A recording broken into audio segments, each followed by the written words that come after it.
suele servir. Estados Unidos.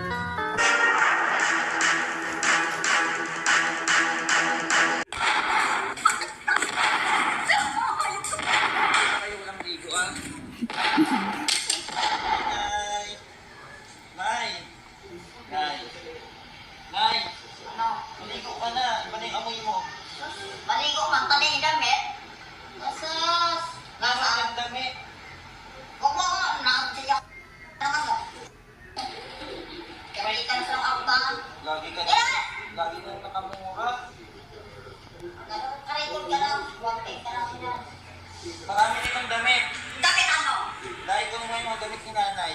Saan? Yung damit niya dyan, yung pinamigay natin nakaraan. Tikiyo ka. Maligo ka na, di ba ng amoy mo?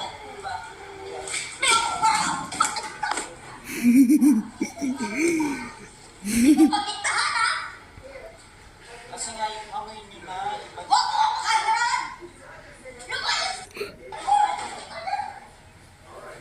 Nay,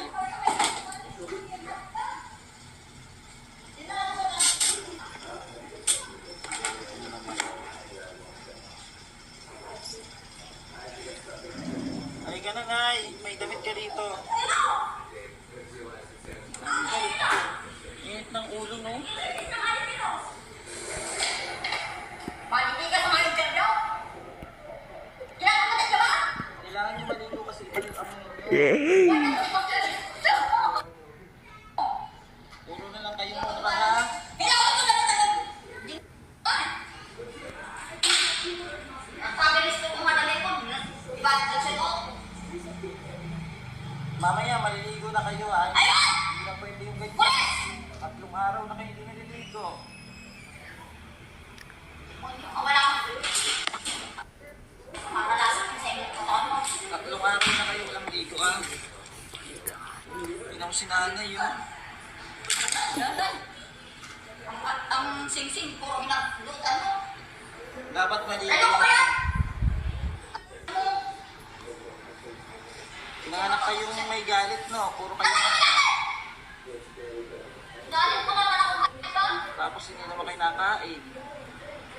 Nako! Walang laso ng pagkain na. Wala. Kaya parang may sawan. Walang laso ng mga pagkain. Naitanggalin niyo yung galit niyo sa sarili niyo, sa dibdib niyo. Saan niyo ako may galit? Mag-move on na kayo. Kasi na wala pala sa sarili niya dahil sa asawa. Mag-move on na kayo na. Tanggalin niyo na yung mga galit sa isip niyo, sa puso niyo. Ha? Ngayon mamaya maligo ka kasi iba na yung amoy. Oh! Na ano dito sa loob na, nakalat yung amoy na. Oh! Andan ka dyan, masugat ka dyan ng ano. Oh! Pinapaligo Paano mo lang. kayo na eh? Pinapaligo lang. Mm. Mamaya maligo na kayo ha. Malibig ang halit ko. Malamang. Ano ka halit sa akin? Kung ano? Ayan po yung ano, salamin na yan kasi nga basag yun yan. Ni Clarice. Ngayon si Clarice okay na, si nanay naman. At iuwi daw po ito ng Bicol. Nay, maligo na mamaya kayo ha. Huwag mo ko sa... Yee! Maligo na po mamaya. A few inches later.